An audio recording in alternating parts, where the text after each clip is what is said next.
Pablo Iriart Lebert, de origen chileno nacionalizado en México, es licenciado en Ciencias de la Comunicación, egresado de la Facultad de Ciencias Políticas y Sociales de la Universidad Nacional Autónoma de México. Reportero de la agencia CISA Proceso y de la revista Proceso. Fue reportero fundador del periódico La Jornada, donde se desempeñó como reportero del sector político. En la agencia Notimex desempeñó el cargo de director general. Fue director del periódico El Nacional. Conductor del programa La Manzana y A que no sabías en Proyecto 40. Director fundador del periódico La Crónica de Hoy. Conductor del programa En Contexto en TV Azteca. En 2009 comenzó un nuevo periódico, La Razón, donde es fundador y propietario. Conductor en radio del programa Al Frente del País de Grupo Imagen. Pablo Iriart es un periodista comprometido con su profesión, y prueba de ello es su trayectoria. Ahora escuchemos su opinión sobre los medios de comunicación y los futuros comunicólogos. Hola, ¿qué tal? Estamos con Pablo Iriart, un periodista con más de 30 años de experiencia, quien ha trabajado en televisión, radio, prensa escrita y agencias de información.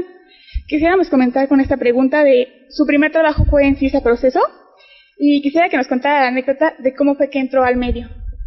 Bueno, ¿qué tal? Muy buenas tardes, días, noches. Lo primero es que estudiaba en la Facultad de Ciencias Políticas de la universidad. Uno de mis maestros era don Julio Scherer García, del entonces director de la revista Proceso. Y presenté un trabajo a final del curso. Él nunca iba y yo casi tampoco. Pero presentaba mis trabajos, él mandaba a sus adjuntos. Y al final del curso dio un reportaje que encargó a todos como prueba final. Y le gustó mucho. Me gustó mucho y me dijo, oye, usted se viene a Proceso conmigo. Y de ahí, era el último día de clases del último semestre de la carrera. Fue muy emocionante para mí y me llevó a la revista. Para mí era un mundo totalmente nuevo. Yo llegué a México, yo soy originario de Chile, con la intención de regresarme a Chile. Y se me empezaron a abrir las puertas en este país de una manera muy generosa, muy amplia, primero en la Universidad Nacional Autónoma de México y después en la revista Proceso. Fui haciendo mi vida ahí y bueno, y aquí tenemos después más de 30 años, enos aquí. Actualmente, como director de La Razón, ¿cuáles han sido los obstáculos que se le han presentado a lo largo de toda esta trayectoria de esta carrera? Bueno, una cosa es La Razón y otra cosa es la carrera. Los obstáculos en La Razón es el entorno económico del país, que muchos decían que no daba, y en cierta medida tenían razón, no daba para sacar un nuevo medio de comunicación. Tenemos un año en el mercado. Incluso me entrevistaron en un periódico español de que habíamos sido el año pasado el único diario que nació en el mundo. O sea, eso es ir totalmente contra la corriente. Pero lo entretenido de la vida es un poco eso, ir contra la corriente en las cuestiones sensatas, sensatas entre comillas, no ir contra la corriente en el sentido anárquico de la palabra, sino poder lanzar un periódico en esta ciudad. ¿Por qué? Porque pensábamos que sí había espacio para un periódico de hechos y sobre todo para un periódico que explique. Nuestros periódicos creo que no están explicando lo que sucede. Se vale tener un punto de vista propio, se vale incluso tener un sesgo partidista. Nosotros no lo tenemos, respetamos a otros medios que sí lo tienen, pero en esto lo importante es, uno, no mentir, y segundo, comprometer una opinión basado en hechos y ser objetivos. ¿En qué sentido ser objetivos? Porque sé que aquí hay una discusión muy larga en el periodismo, en nuestra carrera y en lo que hemos hecho después, acerca de qué es la objetividad en periodismo. ¿Existe o no existe? Sí, sí existe, es ser irrefutables. Si dices algo, tener las pruebas con qué sustentar tu dicho y que no te desmientan y que nunca te bajen una información. Y obstáculos a lo largo de la carrera, sí, muchísimos. Los primeros quizá fueron por mi origen chileno. Este país en el que estamos viviendo es totalmente distinto al de hace 30 y tantos años, cuando ustedes todavía, varios no habían nacido. Se me ponía en columnas, yo trabajaba primero para la revista Proceso, después me fui a Notimex como reportero, como auxiliar de redacción, en fin, fui subiendo toda la escala la escala de la carrera de un reportero, de un periodista, y fue por mi origen chileno en columnas. ¿Cómo es posible que un chileno pueda trabajar para la Agencia Mexicana de Noticias? Yo ya era mexicano. Sí, claro, yo ya era mexicano, efectivamente. Pero duro y dale por ese lado, ¿no? Por el origen. El país ya cambió, ya nadie se le regatea por su origen, sino por su calidad, por lo que hace, sirve o no sirve. Y bueno, ya soy orgullosamente mexicano desde hace más de 30 años, 30 y tantos, que llegué a México.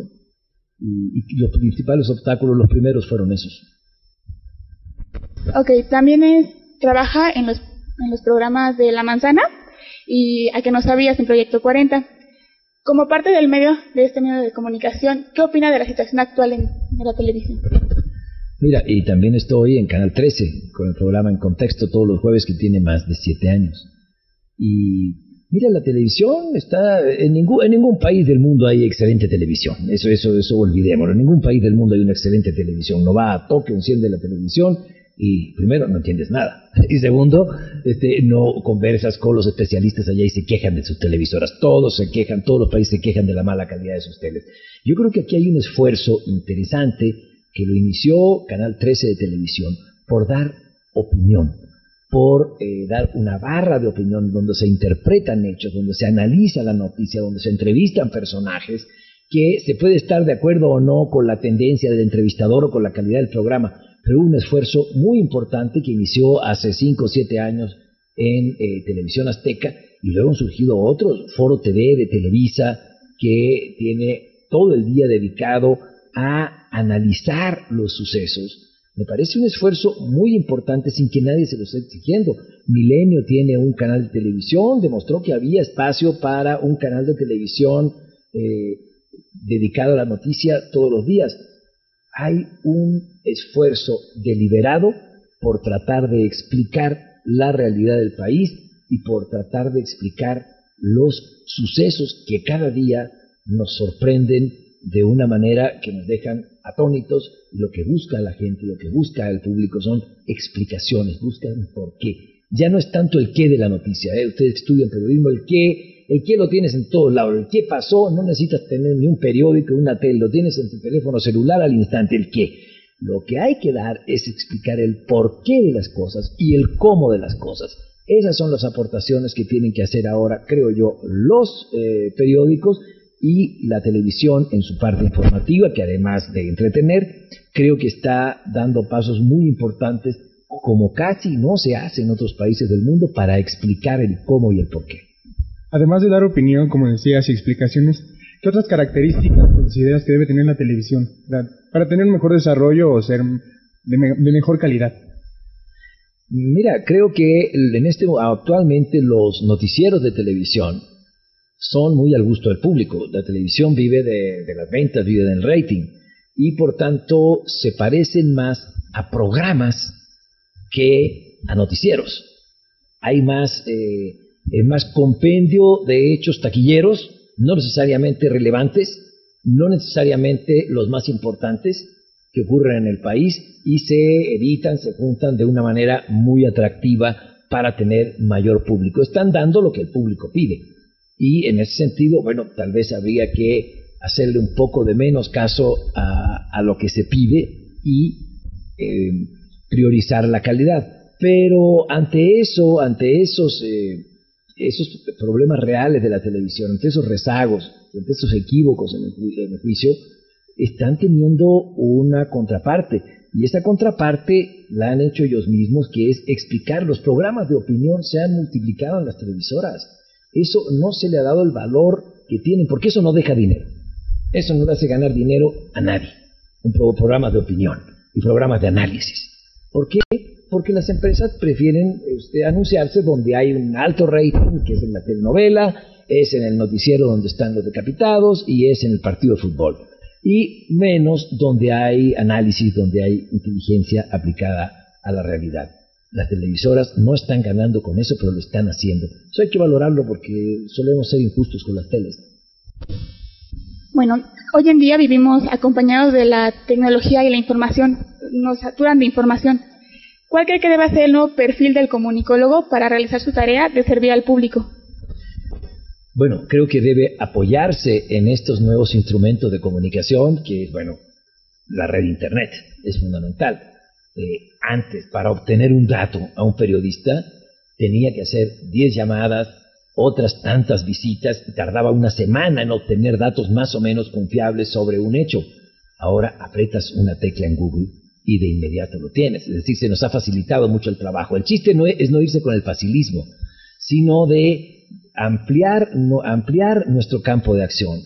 No contentarnos con dar lo que se obtiene con un golpe de teclado, sino analizar, explicar, dar contextos y siempre sorprender al lector, al auditor, al escucha, al televidente, sorprenderlo con datos que son reales, pero que no se conocían y que no se manejan y que suelen explicarnos con mucho mayor facilidad nuestra realidad.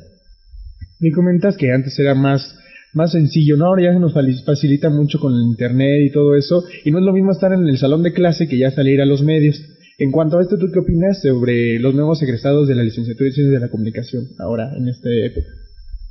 Bueno, traen instrumentos que son valiosísimos, como es el conocimiento de las nuevas tecnologías de la información. Eso es valiosísimo. Segundo, traen otro gran valor agregado, que es precisamente salir de la universidad. Cuando yo empecé en esto, el que venía de la universidad se le veía como alguien que no servía para el periodismo. Había que haber sido formado en la escuela de la vida y en las cantinas. Si no, no eras buen periodista. Y eso ya se ha transformado. Ahora es muy extraño ver a un comunicador que no tenga formación universitaria. Aunque se estudie otra cosa, aunque se estudie ciencia política, aunque se estudie sociología, relaciones internacionales, se llega al periodismo con un bagaje cultural mucho más amplio que aquel que ha sido formado solamente en la escuela de la vida, como románticamente se decía antes. ¿Para justificar qué? Para justificar que pues, si mi hijo salió malo para las matemáticas, no le gusta la ingeniería ni la medicina, pues mételo de periodista, ¿no? Y así teníamos un periodismo bastante... con excepciones, grandes excepciones, pero en general bastante plano, chato, adocenado. Y ahora también creo que otro elemento importante que traen los egresados de la comunicación, no en todas partes, es el hándicap favorable de los idiomas. La obligatoriedad de idiomas en muchas carreras me parece fundamental. En esta aldea global, no hablar inglés, no entender inglés, no poder comunicarse en otros idiomas, es una limitante que se está viendo cada vez más grande. Bueno, ¿qué consejo le daría a los nuevos egresados de las ciencias de la comunicación? Pues a los nuevos egresados, no sé, que busquen bien dónde trabajar. Les deseo suerte, porque no es sencillo. En el periodismo es una carrera de muchos obstáculos y se van quedando por el camino prácticamente todos. Díganme qué periodistas viejos conocen, que lleguen a viejos siendo periodistas y que puedan vivir de eso. Son muy pocos. ¿Por qué? Porque si no llegas a ser director de un medio de comunicación, subdirector de un medio o titular de un noticiero, después vas diciendo, oye, yo tengo una familia que alimentar, tengo muchos compromisos donde el periodismo no me da para esto. Simplemente se agota la vocación. Entonces, el consejo es que a los que ya salieron, pues que escojan un buen lugar y que los acojan muy bien. Y a quienes estudian periodismo, y esa es la pregunta que me hubiera gustado, ¿qué consejo les daría? Yo les daría el consejo, primero es que lean mucho. Segundo, que estudien a su país, que conozcan a su país, que quieran a su país, que lo aprendan y que lo aprehendan. O sea, un buen mexicano es mucho más sencillo que sea un buen periodista, que va a trabajar por la noticia, pero también con conocimiento de dónde es el piso en el cual está plantado. ¿Y a ti qué fue lo que te inspiró a entrar a lo que es el ambiente periodístico? No sé, alguna persona, alguna anécdota, algo que te haya pasado, ¿qué te inspiró? Algo que se llama vocación. O sea, estudié, llegué a México a veces estudio leyes, a veces estudio relaciones internacionales, periodismo, entré a leyes y dije, como yo me voy a regresar a Chile, las leyes de México no me sirven. Fui a relaciones internacionales y no, me di cuenta, mi avidez por la lectura y por escribir y por aquella época alguna capacidad de síntesis que yo en mí veía, no sé si sería cierto, pero me fue acercando al periodismo, a los reportajes, los libros de reportaje histórico. Por ejemplo, esos libros me encantaban y me siguen gustando. Lo que me llevó a tomar la decisión de hacerme periodista. Ya cuando empezó en periodismo de más el estudio, que se combina lo que es la práctica y se combina lo que es el aprendizaje de hacer una nota, hacer un reportaje, hacer una crónica y leer, con el estudio de teorías de la comunicación, ahí como que patiné un poco, no me fue mal, pero eso no me gustaba tanto. ¿Por qué? Porque tenía una vocación definida. Yo soy reportero. Para eso estudié y eso sigo siendo hasta el día de hoy. Y bueno, agradecemos a Pablo Iriart este tiempo que nos ha brindado, esperando que esta información sea de mucha utilidad para todos los comunicados. Yo soy Roberto Salguero. Yo soy Paulina Tavera. Hasta luego.